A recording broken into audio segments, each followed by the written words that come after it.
बहुत समय पहले की बात है।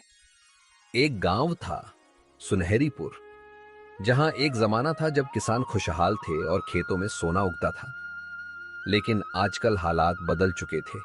गांव का सबसे बड़ा आदमी था रघुवीर सिंह, एक मोटा सा बड़ी मूंछों वाला जमींदार जो हमेशा लोगों का अपमान करता था और किसी के साथ अच्छा व्यवहार नहीं करता था। वह सबके साथ अत्याचार करता था। सुनो गांव वालों, जो भी किसान हमारे खेत में हल चलाएगा उसे फसल का आधा हिस्सा हमें देना होगा, नहीं तो मैं उस किसान से खेत छीन लूंगा। लेकिन मालिक, फसल का बंटवारा तो मेहनत के अनुसार तय था। अगर आप आधी फसल ले लेंगे तो हमें तो बहुत नुकसान होगा। हमने आपके खेत पर बहुत मेहनत की है। मैं कुछ नहीं जानता, खेत मेरा है, यहाँ मर्जी भी मेरी चलेगी। अगर तुम लोगों को फसल बोना है तो फसल बोओ, नहीं तो जाओ। ये जमींदार हम लोगों के साथ कितना गलत कर रहा है। इतना गलत अच्छा नहीं है। भगवान हम लोगों का हिसाब जरूर करेगा। हम लोगों के साथ इंसाफ जरूर करेगा भगवान। तुम सब आपस में क्या खुसर फुसर कर रहे हो? और हमारे खिलाफ कोई भी आवाज़ उठाया तो हम उसका ज़मीन छीन लेंगे। ये मत भूलो कि तुम लोगों का ज़मीन और फसल दोनों हमारे पास है। कोई भी हिमाकत नहीं होनी चाहिए।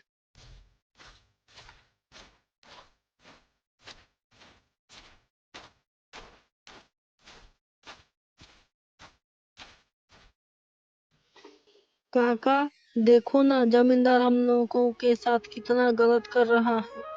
हम ऐसे नहीं बैठ सकते। हम सरपंच के पास जाकर अपनी समस्या सुलझाएंगे। सरपंच जी जरूर हमारा सहायता करेंगे। हाँ बेटा, तुम ठीक कहते हो। अब तो हम लोगों का एक ही सहारा है, सरपंच जी। चलो सरपंच जी के पास चलते हैं।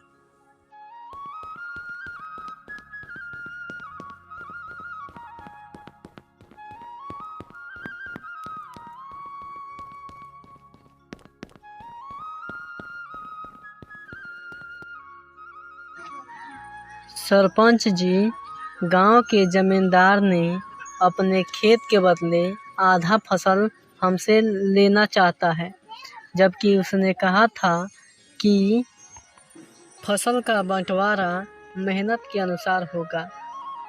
सरपंच जी, आप हमारे साथ न्याय करें और हमें इस समस्या से समाधान करें। ठीक है गाँव वालों, हम आपकी समस्या को समझ सकते हैं।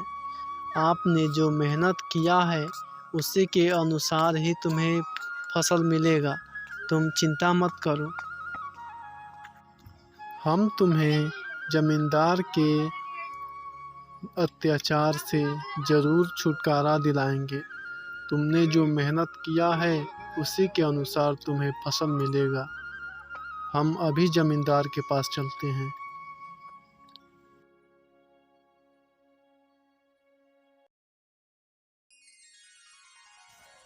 ये सभी गांव वाले मिलकर हमारे खिलाफ षड्यंत्र रच रहे हैं।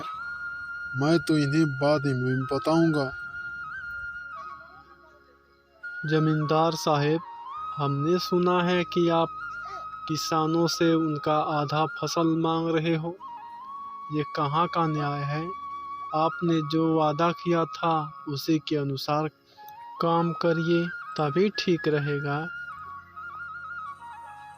ये सरपंच, तुम मुझे बताओगे कि मुझे क्या करना है?